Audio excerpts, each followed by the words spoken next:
अस्सलामुअलैकुम रहमतुल्लाह। कैसे हैं आप? उम्मीद करती हूँ आप खैरियत से होंगे। आज हम सूरह इसरा पारा नंबर 15 का रुकू नंबर 7 पढ़ेंगे इंशाअल्लाह ताला।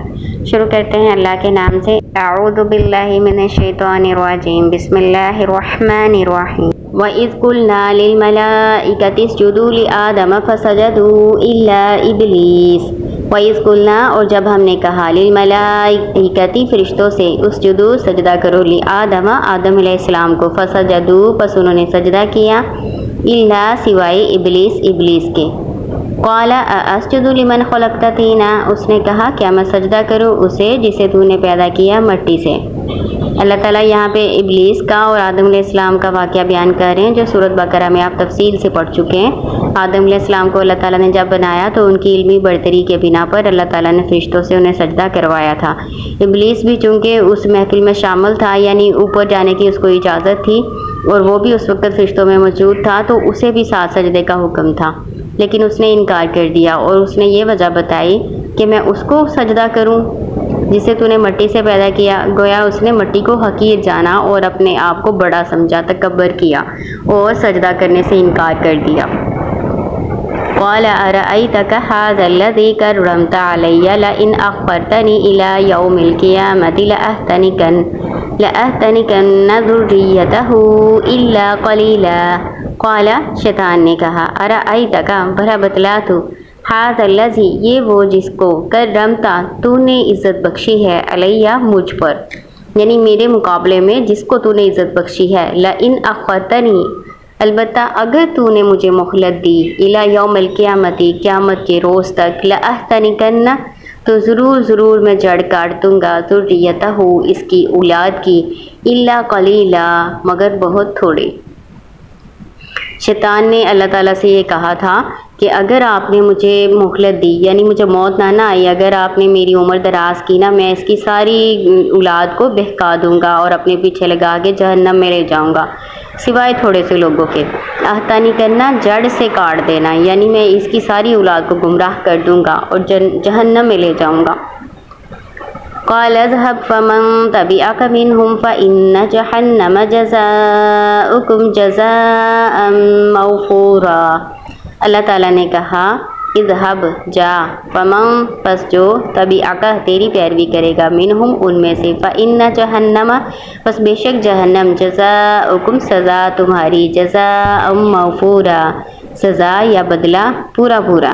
वस्तफ़्ज़िज़ मन इस्तताअत मिनहुम बिसौतिक व अजलिब अलैहिम बिख़ैलिक व रजिलिक व शारिकहुम फिल अम्वालि वल औलादि वइदहुम वमा यइदुहुमुश शैतानु इल्ला गुरूरा। वस्तफ़्ज़िज़ और बहका दे, मन इस्तताअता जिसको तू इस्तात रखे, मिनहुम उनमें से, बिसौतिका साथ अपनी आवाज़ के, व अजलिब और चढ़ाला, अलैहिम उन पर, बिखैलिका अपने सवार, व रजिलिका और अपने प्यादे, व शारिकहुम और शरीक हो उनमें, फिल अम्वाली उनके मालों में, वल औलादी और औलाद में, वाइदहुम और उनसे वादे कर, वमा याइदुहुम शैतानु और नहीं वादा करता उनसे शैतान, इल्ला गुरूरा मगर धोखे का।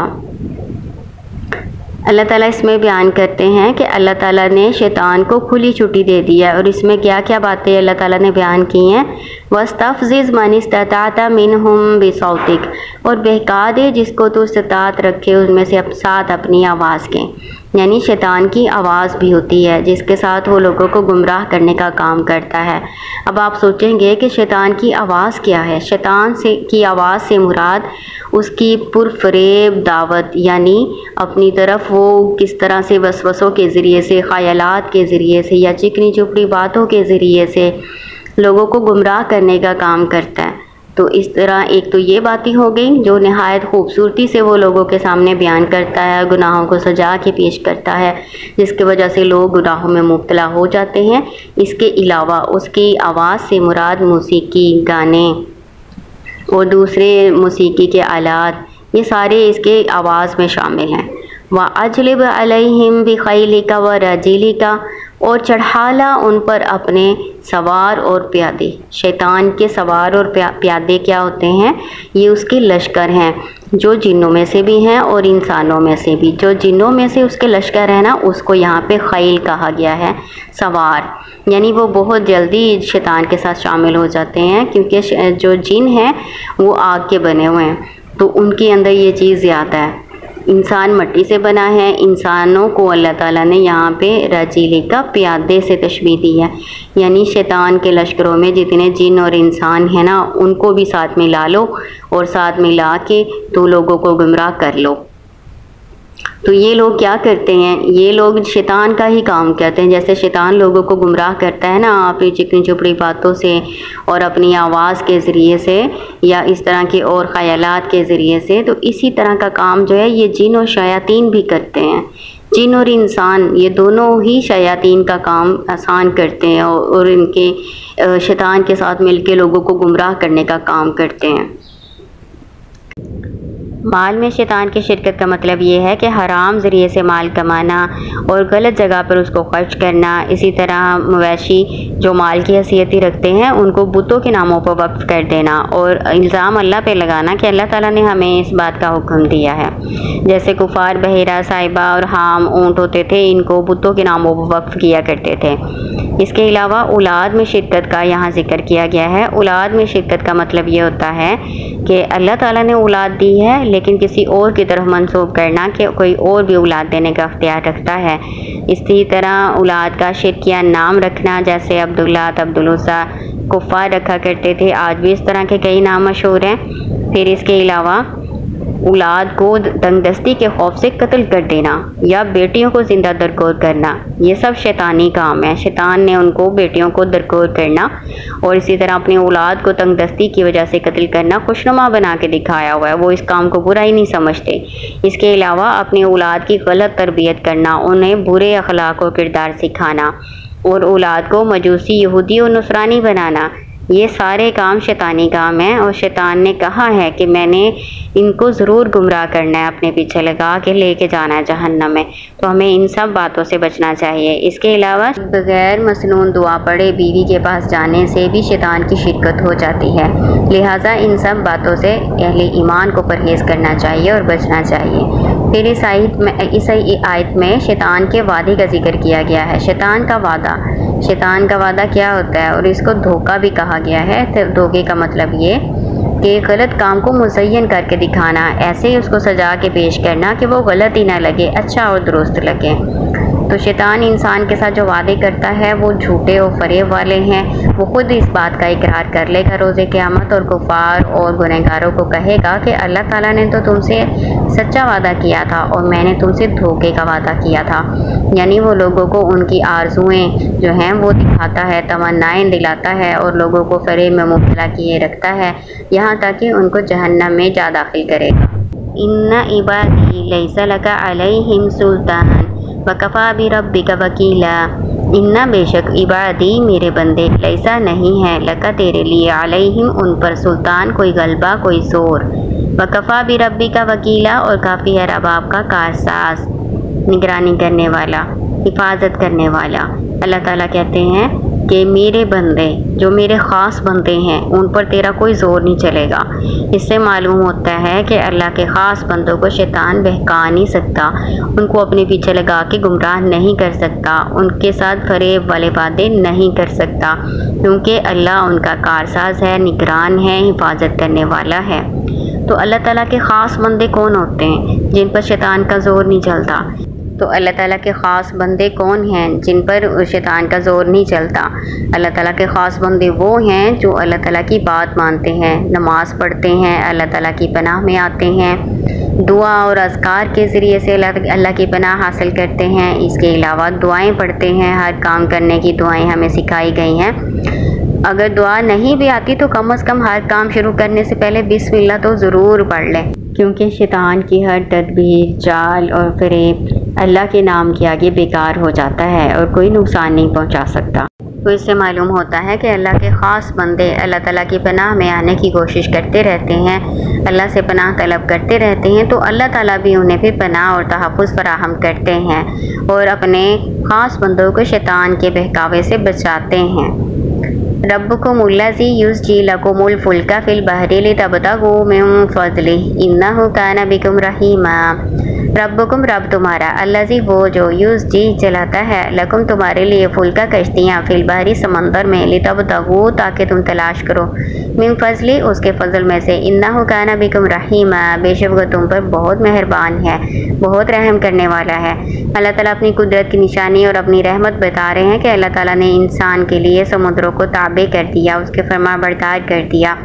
इसकी फरमाबरदारी कंट्रोल करने का मतलब ये है कि इतना बड़ा समंदर है और तिनकों की मानंद भी नहीं है हमारी कश्तियाँ और बहरी जहाज़, लेकिन फिर भी अल्लाह ताला उनको कश्तियों को चलाता है समंदर में, उनको डूबने नहीं देता। तो ये अल्लाह ताला की रहमत ही है। ये जहाज़ एक मुल्क से दूसरे मुल्क जाते हैं, कारोबार करते हैं, तिजारत करते हैं, तो इसमें अल्लाह ताला की बहुत बड़ी रहमत है हमारे लिए। वइज़ा मस्सकुमुज़्ज़ुर्रु फ़िल बहरि ज़ल्ला मन तदऊना इल्ला इय्याह। वइज़ा और जब मस्सकुम पहुँचती है तुम्हें, ज़ुर्रु कोई तकलीफ़, फ़िल बहरि समंदर में, ज़ल्ला गुम हो जाते हैं, मन तदऊना जिनको तुम पुकारते हो, इल्ला इय्याह मगर सिर्फ वही, यानी अल्लाह के सिवा जिनको भी तुम पुकारते हो वो तुमसे गुम यानी बेकार हो जाते हैं, वो तुम्हारे किसी काम नहीं आते। फलम्मा नज्जाकुम इलल बर्रि अअरज़्तुम, फिर जब हमने तुम्हें निजात दी खुशकी की तरफ तुमने एराज़ कर लिया। वकानल इंसानु कफूरा और है इंसान बड़ा नाशुक्रा। अल्लाह ताला कह रहे हैं समंदर में जब उनको तकलीफ़ पहुंची थी तब तो सिर्फ अल्लाह को पुकारा था, लेकिन जब अल्लाह ताला ने उनको खुशकी की तरफ निजात दे दी तो उन्होंने इराज़ कर लिया, मुंह मोड़ लिया। अल्लाह ताला फिर इंसान की फितरी एक फितरत बयान कर रहे हैं, ये उसकी फितरी खूबी है, एक फितरी सिफ्त है कि इंसान आमतौर पे बड़ा नाशुक्री करने वाला है। तो अल्लाह ताला कह रहे हैं क्या तुम्हें इस बात से खौफ नहीं है कि अल्लाह ताला ने तुम्हें समंदर में से तो बचा लिया, लेकिन ज़मीन में तुम्हें धंसा दे या पत्थरों की बारिश कर दे या इस तरह से हलाक कर दे जिस तरह से पहले कौमों को हलाक किया गया था। यानी अल्लाह के अज़ाब से बेखौफ नहीं होना चाहिए, ना समंदर में और ना खुशकी में। इसी को आगे भी बयान किया गया है। अफ़ा अमीनतुम अन यख़सिफ़ बिकुम जानिबल बर्रि, क्या तुम बेखौफ हो कि धंसा दे अल्लाह तुमको खुशकी की जानिब, और युरसिला अलैकुम हासिबा या फिर तुम पर भेजे कंकरियों वाली हवा, तुम ला तजिदू लकुम वकीला फिर तुम ना पाओ अपने लिए कोई कारसाज। वकील का मतलब, कारसाज का मतलब यहाँ पे तहफ़्फ़ुज़ और बचाव करने वाला। अम अमीन तुम अयुईदकुम फ़ीही तारतन उख़रा, क्या तुम बेखौफ हो कि वो तुमको लौटा दे उसमें यानी समंदर में, तारतन उख़रा दूसरी मरतबा, यानी दूसरी मरतबा भी तो समंदर में सफ़र करना पड़ जाता है, एक ही दफ़ा तो नहीं किया ना ज़िंदगी में।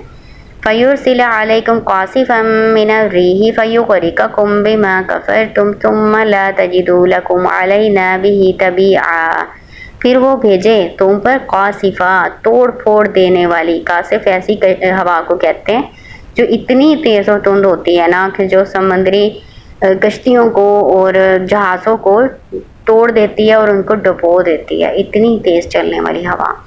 तो अल्लाह ताला कहते हैं अल्लाह चाहे तो तुम पर कश्तियों को तोड़ फोड़ देने वाली हवा भेज दे। फ़युग़रिक़कुम फिर वो तुम्हें गर्क कर दे, डुबो दे, बिमा बावजह उसके कफ़र तुम जो तुमने नाशुक्री की थी। सुम्मा ला तजिदू फिर तुम नहीं पाओगे लकुम अपने लिए, अलैना हम पर बिही तबीआ कोई पीछा करने वाला। पीछा करने वाला यानी दावा करने वाला, कोई भी अल्लाह का पीछा नहीं कर सकता, कोई अल्लाह से बदला नहीं ले सकता। तो वही अल्लाह ताला इस बात को बयान कर रहे हैं। वलक़द कर्रमना बनी आदम व हमलनाहुम फ़िल बर्रि वल बहरि वरज़क़नाहुम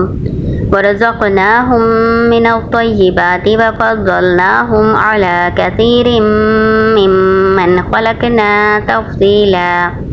वलक़द और बिलाशुबा कर्रमना हमने इज़्ज़त बख्शी बनी आदम को, व हमलनाहुम और हमने उनको सवार किया, फ़िल बर्रि वल बहरि खुशकी और समंदर में, वरज़क़नाहुम और रिज़्क़ दिया हमने उनको, मिनत-तय्यिबाति पाकीज़ा चीज़ों में से, व फ़ज़्ज़लनाहुम और हमने फजीलत दी उनको, अला कसीरिन बहुत ज़्यादा पर, मिम्मन उनमें से जो ख़लक़ना हमने पैदा की मखलूक, तफ़सीला फजीलत अता फरमाना। अल्लाह ताला कहते हैं बनी आदम को हमने बड़ी इज़्ज़त बख्शी है, उन्हें समंदर में और उनको खुश्की में सवारियाँ दी और उन्हें पाकीज़ा चीज़ों में से रोज़ियाँ दी और अपनी बहुत सी मखलूक़ात पर इंसान को फ़जीलत अल्लाह ताला ने अता फ़रमाई। ये फ़जीलत और ये शरफ़ बहैसियत इंसान के हर इंसान को हासिल है, चाहे वो मोमिन हो या काफिर हो, क्योंकि ये शर्फ़ दूसरी किसी मखलूक को, हैवानात, जमातात और नबातात वग़ैरह में किसी को भी हासिल नहीं है। और ये शर्फ़ मुअत्तद एतबार से है, जिस तरह शक्ल सूरत में, कद्र कामत में, हियत में अल्लाह ताला ने इंसान को मुकम्मल और ख़ूबसूरत बनाया है, इस तरह किसी दूसरी मखलूक को नहीं बनाया। इसके अलावा अल्लाह ताला ने इंसान को अक्ल दी है, इल्म अता फ़रमाया है, जिसके ज़रिए से उसने अपने आराम और राहत के लिए बेशुमार चीज़ें ईजाद कर ली हैं। अपने खाने देखें कि वो किस तरह की मुख्तलिफ़ डिशें बना के खाता है, जबकि दूसरे जानदार हैं वो ऐसे ही घास फूस इस तरह की चीज़ें खाते हैं। इंसान तो नहायत अच्छा वाला फल का हिस्सा खाता है, पौधे का जो अच्छा हिस्सा है फल की सूरत में वो खाता है, जबकि उसके छिलके वगैरह जो हैं, तने वगैरह हैं, ये जानवर इस्तेमाल करते हैं। इसके अलावा अल्लाह ताला ने इंसान के लिए लिबास बनाया, लिबास बनाने की सनत उसे अता फ़रमाई, वो लिबास जो इनको ज़ीनत भी अता फ़रमाता है और गर्मी और सर्दी से भी बचाता है। इसके अलावा अल्लाह ताला ने कायनात की हर चीज़ को इंसान की खिदमत पर मामूर कर रखा है, जैसे चाँद है, सूरज है, हवा और पानी, इस तरह की बेशुमार चीज़ें हैं जो अल्लाह ताला ने इंसानों के लिए ही बनाई हैं। फिर अल्लाह ताला ने सवारी का जिक्र किया कि खुश्की में अल्लाह ताला ने सवारियाँ अता फ़रमाई हैं, घोड़े हैं, खच्चर, गधे, ऊँट, इसी तरह अपनी तैयार करदा जो सवारियाँ हैं, जैसे आजकल हम गाड़ियाँ इस्तेमाल करते हैं, मोटरसाइकिलें हैं, बसें हैं, हवाई जहाज़ हैं, इस तरह की ये सारी सवारियाँ भी अल्लाह ताला ने इंसान ही को अक्ल अता फ़रमाई तो उसने बनाई है ना, तो ये अल्लाह ही की तरफ निस्बत है इसकी।